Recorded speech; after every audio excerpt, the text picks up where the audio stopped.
Ayden Vance arrives at the spatial station on Mars. He sits in a silent, self-powered wheelchair, his black sunglasses hiding the void where sight once lived. Around him, he feels the presence of people, silent, reverent, and anxious. The chief of the spatial station, calm but slightly awkward, speaks. "Welcome to the spatial station on Mars, sir. I hope you had a good flight from our dear Earth." He makes a pause. Then he adds, fumbling, "You are a legend, sir. My sons adore you." There's a short silence. He clears his throat and continues. "Oh, here is Mr. Travis. He is the chief scientist who will give the details for your next flight to the unknown planet." Mr. Travis, calm, respectful, says, "I'm honored to meet you, sir." He makes a pause and hesitates. "From here you can still change your mind." Once, Ayden, calm, detached, cuts him and replies, "I'm sure, sir. Thank you for your concern." Suddenly, a young female scientist interrupts, visibly nervous and excited. "You're my idol, sir." Mr. Travis clears his throat sharply and shoots her a funny yet warning look. She goes quiet, embarrassed. Mr. Travis continues, transitioning into a briefing mode. "The truth is, we don't know much about this planet. All we know is that it's surrounded by a dark, dense, and terrifying cloud. The planet's size is 10 times that of Earth." Ayden remains still, listening, but inside he senses the unease in Travis's voice. The kind of unease born not from mystery, but from omission. Ayden asks, "What happened to the previous flights?" A long pause. The group shifts uncomfortably.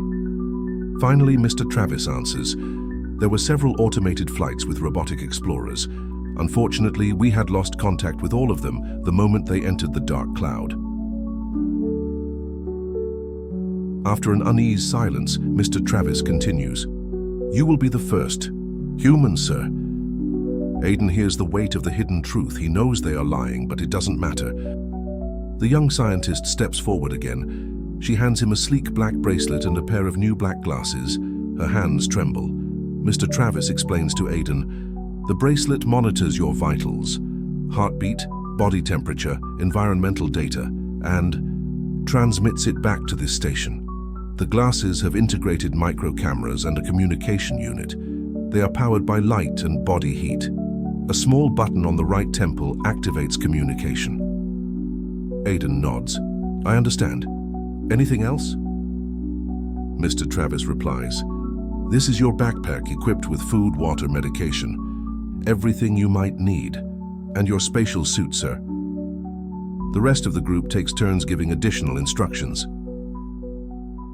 Ayden doesn't listen. His mind is far from here, drifting in silence beyond this world. After the briefing, he goes to a private room. While he puts his spatial suit on, he wonders, why him?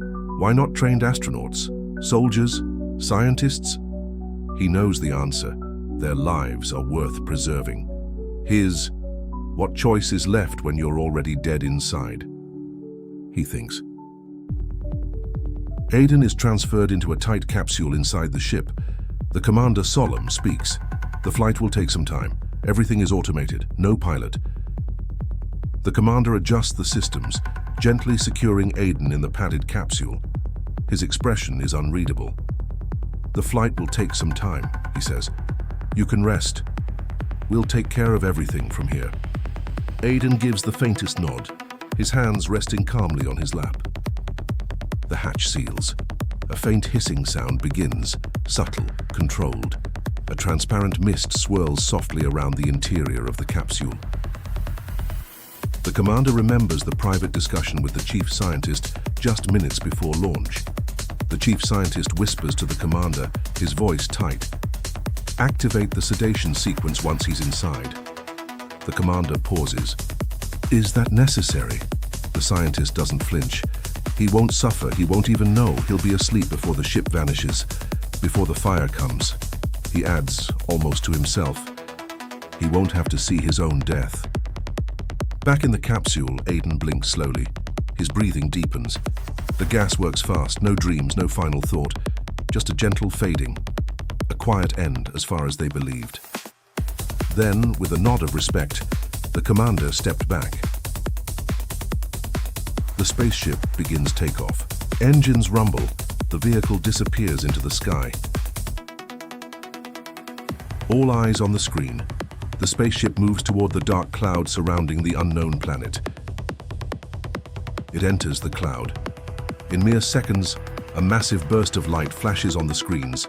Explosion, flames, debris, silence. The room falls into frozen silence. On screen, nothing remains.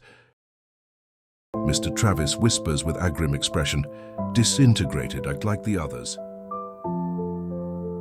They all knew. Every single person in that room knew the outcome before Ayden even boarded. But they didn't tell him. They knew he was blind. They knew he had lost the use of his legs, but he wasn't terminal.